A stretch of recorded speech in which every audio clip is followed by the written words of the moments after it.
Hi friends, రబ్బర్లతో ఏం చేస్తున్నాను అనుకున్నారా? ఆ రబ్బర్ని నేను పేపర్కి గట్టిగా చుట్టి ఓ బాల్ లాగా అయితే తయారు చేద్దాం అనుకున్నాను. చూడండి అది ఎలా చేస్తున్నానో.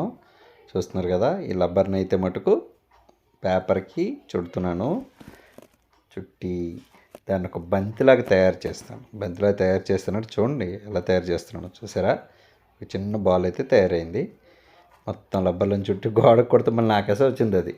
చూస్తున్నారా, ఒక చిన్న బంతి అయితే తయారైంది. అది క్యాచ్ పట్టుకున్నాను, కిందకు కొడితే మళ్ళీ బౌన్స్ అవుతుంది. చూస్తున్నారా, చాలా అంటే చాలా బాగుంది. దీన్ని అయితే మటుకు చాలదని ఇంకో మళ్ళీ కొన్ని రబ్బర్లు అయితే చుట్టేసి చెయ్యి అయితే నొప్పి వచ్చింది. దగ్గర 100 రబ్బర్ల దాకా చుట్టాను దాన్ని. చూడండి, ఫైనలీ బాల్ అయితే రెడీ అయింది. కొడితే అదొక రేడియం బాల్ లాగా బౌన్స్ అవుతుంది. దాంతో క్రికెట్ కూడా ఆడాడు మా బామ్మర్ది. కొట్టాడు. మా అబ్బాయి కూడా ఇచ్చాను. మా అబ్బాయి కూడా దాన్ని ఆడతానని చెప్పి వాడు కూడా పట్టుకుని ఆడాడు. అదిగో చూసారా, ఆడు కొట్టరా అంటే ఆడు కొట్టడం మాని మా పాపను అయితే కొట్టాడు. అది అరిచింది గట్టిగా. సూపర్, అదే ఫోటోకి అయితే కొట్టాడు.